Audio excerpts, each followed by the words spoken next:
What's up? This is John from Seether, and welcome to ddrum.com.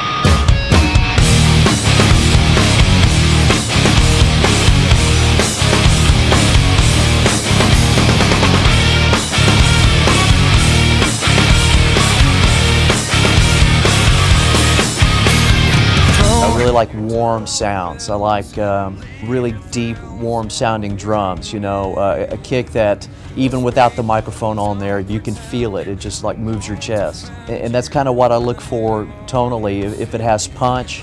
And I mean the kick without pillows or anything right there, you're hitting it in the store. It's got body to it, and every wood is different, even if it's the same brand. I mean, every drum is unique, just like a guitar can be, you know. And you just kind of have to have the one that you feel, that you connect with.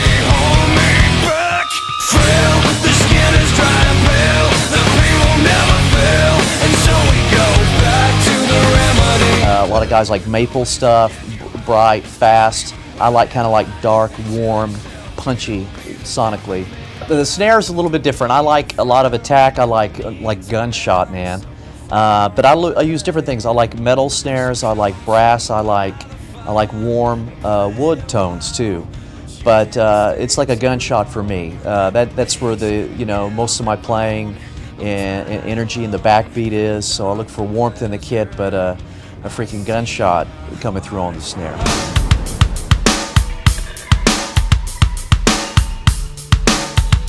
A close friend I have back home in Oklahoma City. He's a great drummer and a guy who I really respect his opinion. And he was like, I just went to a music store, dude. He goes, I was beating on these D drums. He goes, I know you're looking for a new drum company, but you should really check these out. This is a great drum company. I heard about D-Drum, of course, they're electronics for years and years back in the day, but just became aware of the acoustic drum line that they started a few years back.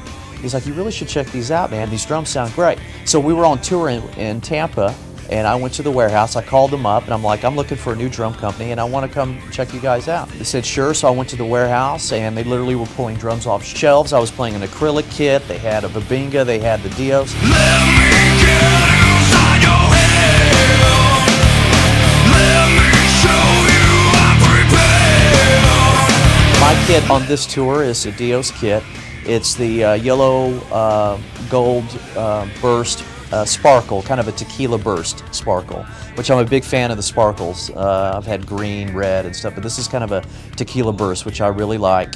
Dios's maple kit, it's 6-ply maple on the toms, 10-ply maple on the kick. I'm using 13 by 9, 16 by 14, 18 by 16 floor tom, and a 20 by 24 kick drum. And I'm using my signature snare. I had a African Babinga kit D-Drum had made me for the last tour. It was beautiful. Talk about warm sounds. It was a really nice kit. And this Dios is nice too. I use larger sizes. I use internal miking, which is kind of a different approach for my sound guy, which is kind of neat. You kind of you don't get the bleed over from the cymbals coming in through the tom. So he's able to really EQ those in such a way, very warm and punchy as well, and it comes through really well live. So I use the internal mics on this kit. And I am aware now of how everything's gonna be fine. One day, too late, I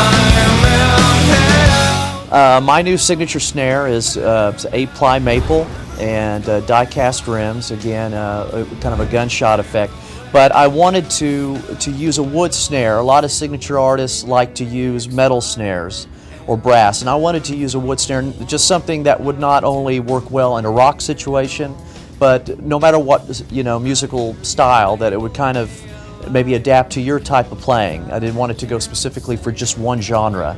I wanted it to be for all drummers. I wanted a snare that would work in country situation, with rock, with R&B. Be it studio or live. I wanted it to be able to maybe work in kind of different scenarios. I keep on thinking that it's all done and all over now. You keep on thinking you can save me, save me. It's a 9 by 13 tom, 16 by 16 floor tom, and 16 by 18 floor tom. This is a 20 by 24 kick, and like a 24-inch kick for a lot of punch. I've had 26-inch before, I've had 22.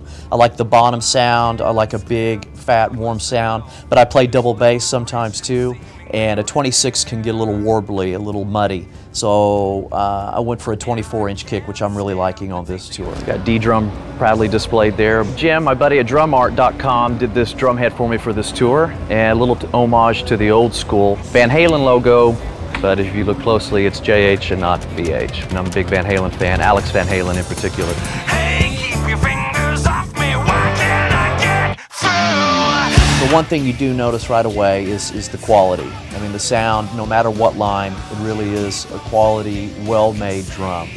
I also used the kit, a Dios kit in New York on a recent track that we were working on for a soundtrack, which was just a backline kit that SIR had up in New York. And it was just a D-drum, standard D-drum kit, and it just sounded amazing. Their stuff is just quality made. They're not hard to tune. They're very easy to get sounds, and it's just a great punch to them, and they're just a good quality product.